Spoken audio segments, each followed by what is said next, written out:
മകാ മോശം കേട്ടോ ഇതാശാനെ. നിങ്ങളുടെ ഗ്രൂപ്പിൻ്റെ അകത്ത് നിങ്ങൾ എന്തൊക്കെയാണ് സംസാരിക്കുന്നത് എല്ലാം നമുക്ക് കിട്ടുന്നുണ്ട്. ഇതൊക്കെ മോശമാണ്. ആ എഞ്ചിനൊക്കെ പോയില്ലേ നമുക്ക് എല്ലാവർക്കും അറിയുന്ന കേസാണ് ഇത്. എഞ്ചിൻ ഈ വണ്ടിക്ക് ഇച്ചിരി പ്രശ്നമുണ്ട്, എല്ലാവർക്കും അറിയുന്ന കേസാണ്. ആശാൻ ഇതൊക്കെ ആദ്യം ആ ഗ്രൂപ്പിൻ്റെ അകത്തൊക്കെ ചർച്ച ചെയ്യുമ്പോൾ ഇതൊക്കെ നിർത്തുവാണെങ്കിൽ ഇതിൻ്റെ ഒന്നും പ്രശ്നം ഉണ്ടാവില്ല. ആശാനെ വെറുതെ പ്രശ്നം ഉണ്ടാക്കുക. എന്നാന്ന് ചോദിച്ചാൽ എത്ര ആശാനും എല്ലാവർക്കും എതിരെ എന്തൊക്കെ കമൻറ്റ് വരുന്നുണ്ടെന്ന് അറിയാമോ? ഞങ്ങൾ എത്ര ഡിലീറ്റ് ചെയ്ത് കളയുന്നതെന്നറിയാമോ? നമുക്കെതിരെ വരുന്ന എല്ലാവർക്കെതിരെയും വരുന്നുണ്ട്. വണ്ടിയുടെ കണ്ടീഷൻ എല്ലാവർക്കും ആയിരുന്നു. ഈ ഇങ്ങനെയൊക്കെ ഉള്ളതെന്ന് വെച്ചിട്ട് ആശാൻ തന്നെ അത് നിയന്ത്രിക്കണം. ആശാനെ ഞാനോ നമ്മുടെ ബന്ധപ്പെട്ടവരോ ഒരു യുദ്ധത്തിനോ പറയുക സ്വന്തം പല്ല് കുത്തി നാറ്റിക്കാൻ ഇടവരുത്തല്ലേ എന്നാണ് പറയുക. ഇങ്ങനത്തെ ഒന്നും ഇടപെടാത്തതുകൊണ്ട് കറക്റ്റ് പറയുന്നത്. അതായത് നമ്മളിപ്പം ഒരു വാഹനം നമ്മൾ പണിത് കൊടുത്തിട്ടുണ്ട്, അത് ആത്മാർത്ഥതയോടെ സത്യസന്ധതയോടെയാണ് പണിത് കൊടുത്തത്. അന്നേരം എൻജിന് പോകുമ്പം തന്നെ ചെറിയൊരു മിസ്റ്റേക്ക് ഉണ്ടായിരുന്നോ എന്ന് ചോദിച്ചാൽ ഉണ്ടായിരുന്നു. എന്നാലും നമ്മൾ ഓട്ടോമാറ്റിക്കലി 2 മാസം 2.5 മാസം കഴിയുമ്പോൾ നമ്മൾ പറയുക അത് ശരിയാക്കി കൊടുക്കാം എന്നുള്ള പൂർണ്ണ വിശ്വാസത്തോടെയാണ് ഞാൻ വണ്ടി ശരിയാക്കി കൊടുത്തത്.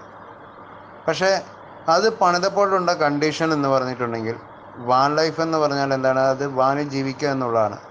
ഒരു ദിവസം ഇത്ര നിശ്ചിത 30 കിലോമീറ്റർ യാത്ര ചെയ്യുന്നു.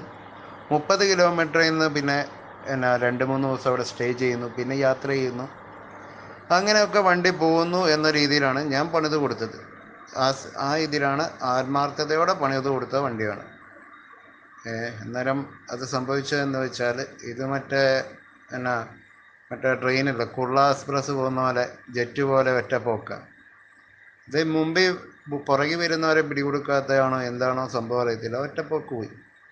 സ്വാഭാവികമായിട്ടും പോയപ്പോൾ ആ ഒരുമിച്ച് നിങ്ങൾ ഏത് വണ്ടിയാണെങ്കിൽ യാത്ര പോയാൽ അതിന് താങ്ങുന്നതിനൊരു പരിധിയുണ്ട്. അങ്ങനെ ചില കുറ്റങ്ങൾ വന്നു.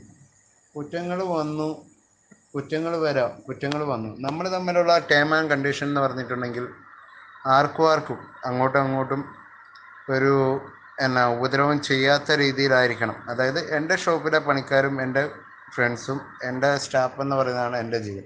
അന്നേരം അവരെല്ലാം പറഞ്ഞു ഇവർ റീച്ച് കൂട്ടാൻ വേണ്ടി ഇങ്ങനെയാക്കും അങ്ങനെയാക്കും, വണ്ടി കത്തിപ്പോ എന്ന് പറയും. അതെല്ലാം ഞാൻ ഓക്കെ പറഞ്ഞു, അവരും സമ്മതിച്ചു. അങ്ങനെ എന്തെങ്കിലും ഉണ്ടെങ്കിൽ എന്നെ സപ്പോർട്ട് ചെയ്ത് നിൽക്കും എന്ന് ഒരിത് വന്നു. അങ്ങനെ സപ്പോർട്ട് ചെയ്ത് നിൽക്കും എന്നുള്ള വിശ്വാസത്തിൽ ഞാനും ബാക്കി ചെയ്തു.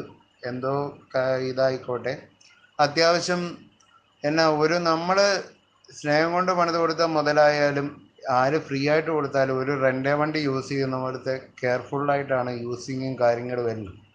അന്നേരം ആ വണ്ടിക്ക് തകരാറ് പറ്റിയെങ്കിൽ ആ വണ്ടി എങ്ങനെ തകരാറ് വന്നു എന്ന് അവർ വീഡിയോയിൽ കാണിച്ചിട്ടില്ല. തകരാറ് വന്നതെങ്ങനെ, ഡ്രോൺ നഷ്ടപ്പെട്ടത് എങ്ങനെ എന്നൊരു വ്യക്തതയില്ല. വണ്ടി വെള്ളത്തിൽ പോയോ, എങ്ങനെയാണ് അപകടം സംഭവിച്ചത് എന്നൊന്നുമില്ല. ബാക്കിയുള്ള പണിതോർക്ക് കുറ്റം, ബാക്കി കുറ്റങ്ങൾ, അത് ഷോർട്ടായി ഇത് ഷോർട്ടായി, ബാക്കിയുള്ളവർക്ക്